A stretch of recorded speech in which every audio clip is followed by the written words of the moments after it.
तो सबसे पहले तो सभी को बहुत बहुत बधाइयाँ, कंग्रेचुलेशंस कि आपने ये नीट यूजी एग्ज़ाम क्लियर कर लिया है finally, and you are going to enter into a medical stream now which you have dreamt of, or maybe due to under the pressure of your parents. So to begin with our video, let me introduce myself first. If you are new to this channel, do not forget to subscribe it and also share to your friends. Myself Priyanshi, and I'm currently second year MBBS student at GMC Kannauj. So basically क्योंकि अब आप college में आ चुके हैं, आप college life शुरू होने वाली है, अभी मजा आएगा ना भिड़ो। तो obviously college is interesting, fun, thrill, adventure, पूरा ऐसा सिस्टमैटिक रोल प्ले करता है. Along with your studies it have a fun, but that should be in a balance. Then next point is the ragging. Ragging absolutely is banned by the government, so ragging का कोई chance नहीं है. There is just a normal junior to senior interaction, and वो काफ़ी healthy और एक bond build करने के लिए होता है. तो ऐसा रैगिंग जैसी सच कोई चीज़ नहीं होती है. So next coming to the most important point, that is attendance. Attendance is so mandatory for everyone, चाहे आप उसको खुद रेगुलर क्लासेस जाके अटेंड करें या फिर proxy, if you can get me. Major role, आपको 75% आपकी अटेंडेंस रहनी चाहिए, वरना आपको डिटेन कर दिया जाता है, आपको टर्म्स में सेमेस्टर एग्जाम्स में बैठने नहीं दिया जाएगा. सो अटेंडेंस इज़ ऑब्वियसली नेसेसरी, कैसे भी करके बस उसको मेंटेन करके रखना. सो फर्स्ट ईयर में जब आप कॉलेज आएंगे तो आपका एक न्यू कैरिकुलम के अकॉर्डिंग, जो कि एनएमसी ने रिलीज़ किया था 2019 में, उसके अकॉर्डिंग फाउंडेशन कोर्स भी शुरू हुआ है, जिसमें आपका music, singing, art, yoga sessions वगैरह सब कुछ इंक्लूडेड है. बेसिकली आपकी को करिकुलर एक्टिविटीज़ को और ज़्यादा इनक्रेज किया गया है. मतलब सिर्फ MBBS सिर्फ पढ़ाई के लिए नहीं है, it is also about other co-curricular activities. Point is the hostel life. Yeah.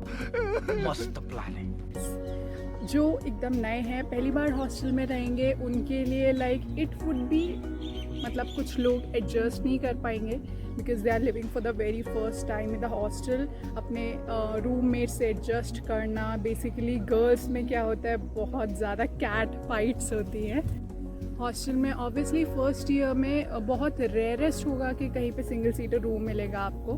First year में सिंगल सीटर रूम नहीं अलॉट होता है, इवन मुझे भी सिंगल सीटर रूम अलॉट नहीं हुआ था फर्स्ट ईयर में. So you always need to adjust with your roommate, चाहे आपका ये हो कि झाड़ू लगाने के लिए एडजस्टमेंट हो, या फिर उसने बेडशीट आपकी ख़राब कर दी, या उसने पोछा नहीं लगाया. सारे एडजस्टमेंट्स आपको डील करने पड़ते हैं, चाहे आप उसको प्यार से सुलझा के रखें या फिर मारपीट करें या फिर मसला वार्डन तक ले जाएं, whatsoever it may be. So then comes your big grand freshers party.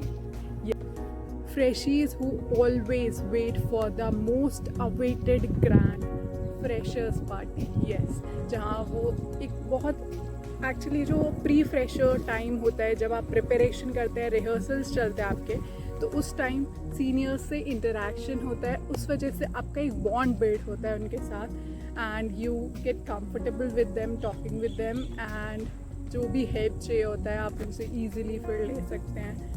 Freshers party जो है बेसिकली एक एंटरटेनमेंट सा माहौल होता है, जहाँ पे आप डांस परफॉर्मेंसेस देते हैं, और freshers party is obviously organised by your immediate seniors.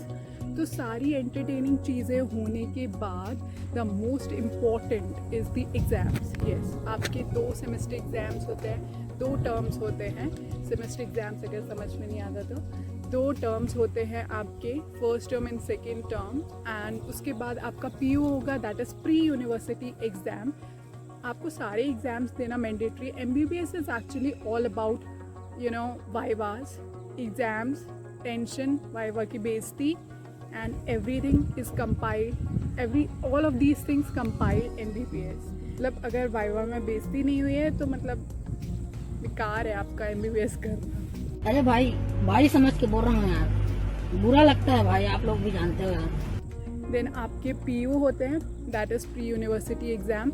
University exam से 1 मंथ पहले होते हैं जनरली, और उसके भी मार्क्स एडअप होते हैं, और सारे टर्म्स के भी मार्क्स जो है आपके इंटरनल असेसमेंट के भी मार्क्स एडअप होते हैं। और university exams is like really really important, and obviously आपको पास करना बहुत ज़रूरी है, नहीं तो आप सेकेंड ईयर में कैसे जाएंगे, नहीं तो आप सीनियर कैसे बनेंगे। तो बेसिकली एग्ज़ाम्स के लिए PYQs आप सॉल्व करते रहिए लास्ट 5 to 10 ईयर्स के। एंड आई विल सजेस्ट कि फर्स्ट ईयर में मैरो प्रेप जैसा कोई ऐप लेने की कोई नीड नहीं है, बिकॉज काफ़ी हेक्टिक स्केड्यूल होता है फर्स्ट ईयर का। So yes, you can go with the free videos, and बाकी आप बुक्स पढ़िए। बुक्स से अच्छा कोई नहीं है, कोई ऐप अच्छा नहीं है बुक्स के बिना। So here comes to an end of this video, and I hope आप सबका कॉलेज लाइफ काफ़ी इंटरेस्टिंग जाए, और आपका फर्स्ट डे स्पेशली कॉलेज का हमेशा you can memorize it. So if you like my video, do not forget to share it with your friends, and do not forget to subscribe my channel and give thumbs up. Bye bye, tata, good bye, गया।